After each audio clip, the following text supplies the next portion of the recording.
Leguía, ¿no? Diciendo que es un gobierno no tan nuevo y que tiene a los mismos viejos personajes en la política peruana. Y Leguía, aunque no fue oficial, pero Leguía exilió a mucha gente. La práctica política de Leguía durante sus 11 años fue exiliar al opositor. Y las primeras víctimas fueron José de la Ribagüero, José Carlos Mariátegui, César Falcón, en fin. Y eso, por ejemplo, si no Mariátegui no hubiera salido del Perú, no hubiéramos sabido lo que Mariátegui vivió en Italia, ¿no? Porque, como sabrás, en Italia estaba Ribagüero, pero Ribagüero no fue afín a las ideas de Mariátegui, ¿no? Más bien Ribagüero fue profascista y Mariátegui no fue profascista, ¿no? Entonces, si Mariátegui no hubiera salido del Perú, no hubiéramos sabido todo lo que Mariátegui hubiera escrito posterior a su etapa juvenil. Y esta es la etapa muy importante. Salió a Italia no por decisión propia, sino porque se le invitó a ser un exiliado de lujo. Es decir, se le pagaba su exilio como miembro de una embajada de la delegación peruana en Italia, ¿no? Y que el gobierno lo quería tener muy lejos, ¿no? Por eso es que este libro comienza con el viaje de Mariátegui, ¿no? Mariátegui en una carta le escribe a Samuel Luzberg, dice: me fui a Italia porque desposé una mujer y unas ideas, ¿no? Eso no es cierto. Cuando Mariátegui se va a Italia ya tenía en curso una niña, Gloria María, con Victoria Ferrer, que es su primer compromiso. Su segundo compromiso es Anita Piavo. Y todo lo que él vivió en Italia, él lo va a resumir. Eso se llama el bienio Rosso. Ahora, Sinesio López, él clasifica el fascismo en el Perú en tres formas: el popular, representado por Luisa Flores, el mesocrático y el aristocrático de Ribagüero. ¿Usted qué opina de esta clasificación? Es sobre todo la de José Ignacio López Ora, en ese librito sobre el fascismo. Bueno, es una tentativa muy aproximada, ¿no? Porque se describe a los actores políticos dentro de la condición económica, ¿no? Entonces, Flores con el presidente Sánchez Cerro tuvieron una convocatoria muy importante. Y Sánchez Cerro, antes de volver a asumir, porque él asume el gobierno después de un golpe a Leguía, pero deja un espacio para elecciones y se va a Europa, ¿no? A ver cómo funciona el fascismo en Europa. Y regresa con esas ideas, ¿no? Y lo sigue Luis Flores. Y Luis Flores aplica toda la parte teórica del fascismo, aunque el fascismo no tiene una teoría sólida, ¿no? Es muy frugal. Y eso, por ejemplo, da una idea de quiénes eran los primeros actores. El primer actor del fascismo es Sánchez Cerro, lo que llaman popular. ¿Por qué?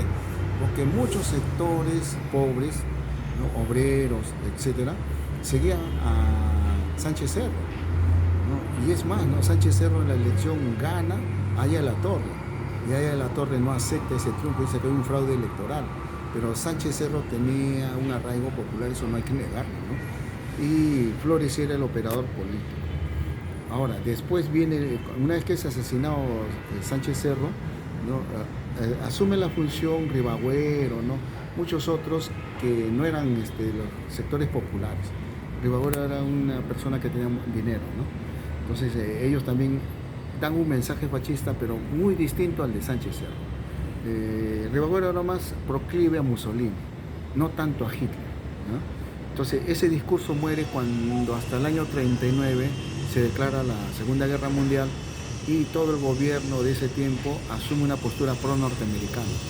Y esa postura hace que el discurso fascista de Ribagüero, todos ellos, empiece a decaer, ¿no? Políticamente.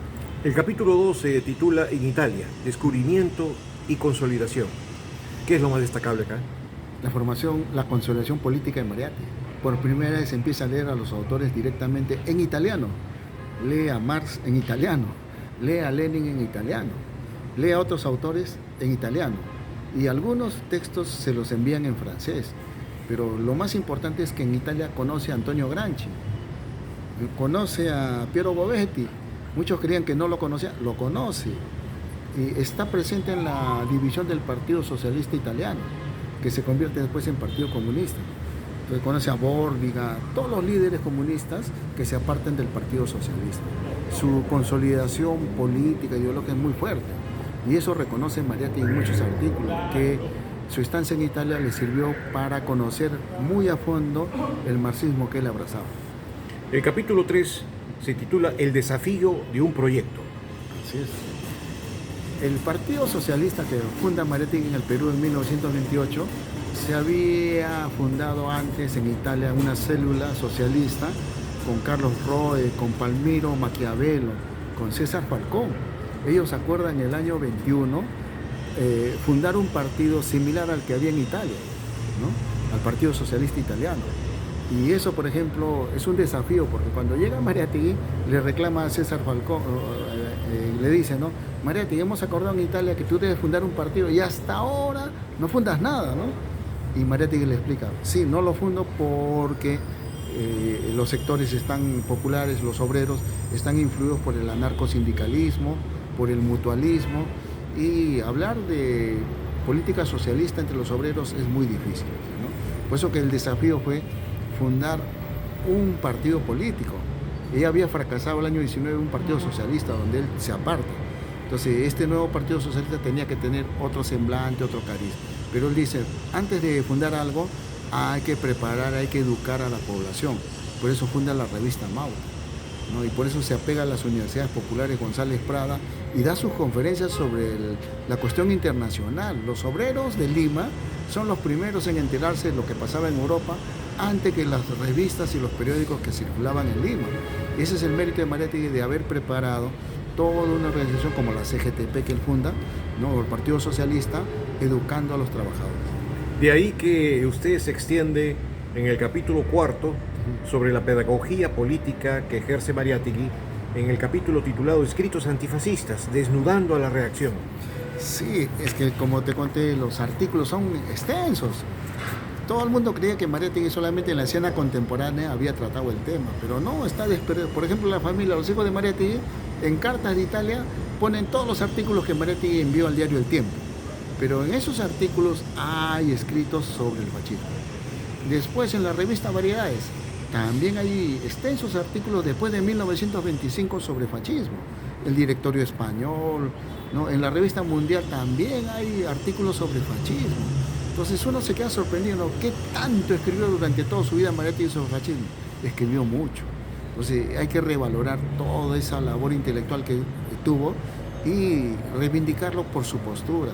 El primero que estudia en Latinoamérica, en todo el continente americano sobre fascismo es Mariátegui.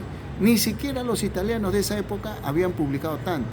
Y no me refiero a que Gramsci no publicó, sí publicó, pero en un periódico focalizado, L'Ordine Nuovo, pero no lo hizo a nivel de toda Europa. Mariátegui sí, con la revista Mauta, empezó a hablar sobre el tema y proyectar a todo América, todo nuestro continente sur, sobre este tema, ¿no? Inclusive a Caribe, ¿no?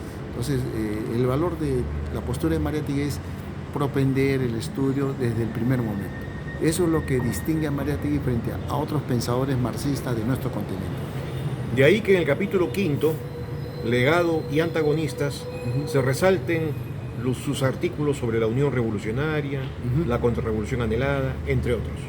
Sí, es que esta es una respuesta a José Ignacio López Soria y también a un profesor de San Marcos que hablan sobre la Unión Revolucionaria y parten de cero, o sea, parten de 1930 y para ellos no existe Mariátegui.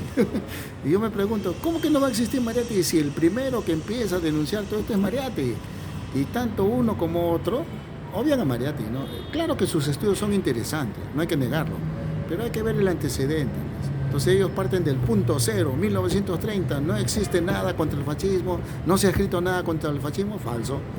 Está un gran filósofo, ¿no? Que escribió sobre el Perú contemporáneo, ¿no? Francisco García Calderón.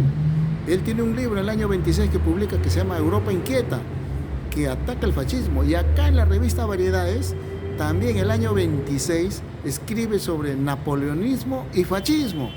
Entonces uno se queda sorprendido y dice, ¿cómo es que desde 1930 recién se habla de fascismo? Eso es un error. Y este libro corrige esas dos posturas. Claro, muy interesante lo que usted está señalando, sobre todo esas omisiones. Así es. Graves, en realidad, que distorsionan la historia. Ahora vayamos a un capítulo muy interesante, que es en realidad una selección de artículos. Así es. El contexto mundial, aparición de y praxis del fascismo, el fascismo y sus opositores, y la propagación del fascismo. Háganos una semblanza. Bueno, la idea es esta, ¿no? No nos ha interesado la cronología de cada artículo. Lo que nos ha interesado es la unidad de ideas. Hemos seleccionado tópicos con un tema. Pues son todos sus artículos, ¿ah?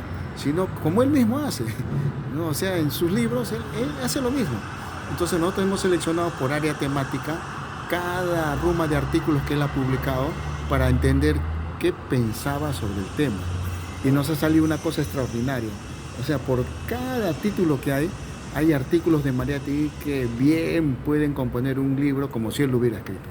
Qué interesante.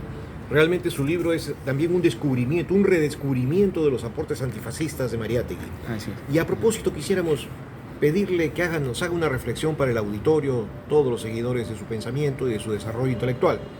Este libro, Mariátegui, antifascista, aparece en una coyuntura política muy especial en el Perú, en donde el lado autoritario del gobierno se está acentuando de una manera escalofriante. Así es. ¿Qué puede decirnos? Bueno, pues cambiaremos de las camisas negras a las camisas naranjas, será, supongo, ¿no? Pero eso tiene que ver mucho por lo que representa el fascismo como autoritarismo. Entonces, no te dicen soy fascista, ¿no? Aplican medidas fascistas y se proclaman democráticos, ¿no? Y hay que tener cuidado que eso mismo hizo Mussolini en Italia. Y a propósito, ¿qué nos puede decir del giro fascistoide del occidente neoliberal? No es fascistoide, es fascista, camuflado con otro nombre. En Chile, por ejemplo, denunciaron que muchos seguidores del fascismo utilizaban a Antonio Gramsci, un antifascista, para hablar sobre hegemonía, todas esas cosas, ¿no? Y en Europa también hay una denuncia de que muchos líderes fascistas empiezan a utilizar discursos antifascistas como si fueran propios. Como te dije anteriormente, el fascismo no tiene discurso teórico, carece de eso. Ahí se recurren a pensadores pragmáticos para decir lo que decía Mussolini, el fascismo es la acción. Pero ¿qué guía esa acción? La violencia. Entonces el autoritarismo es una forma no solo de fascismo, no es fascistoide, es fascismo, solo que camuflado con un discurso que trata de menguar el impacto, ¿no? El fascismo es el asesinato a través del Estado, ordenado desde el Estado. Y eso hay que tener cuidado. En una democracia eso no se puede permitir. Y a propósito de lo que usted señala sobre la democracia, vivimos una degeneración de la democracia en su esencia, donde se ha pasado de las formas violentas más bien a la dominación y el control mental, de una propaganda muy sistemática y organizada sobre las masas, para facilitar las medidas autoritarias. Así es, así es. Bueno, lo que podría decir Gustavo es lo siguiente, ¿no?